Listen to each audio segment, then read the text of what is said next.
Šta ako prihvatimo misao da nas ljudi zaista vole? Tvoj kolega koji voli da bude u smeni sa tobom čak i ako ne razgovarate.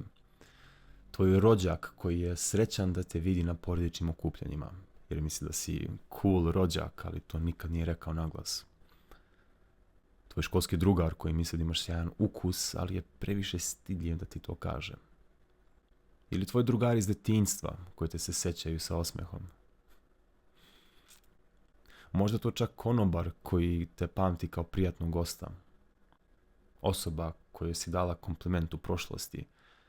Malo dete kome si mahnula ili neka stara žena sa kojom si razmenila par reči. Ljudi te verovatno vole mnogo više nego što misliš. Voljena si. Ti si voljena. I zaslužuješ ljubav.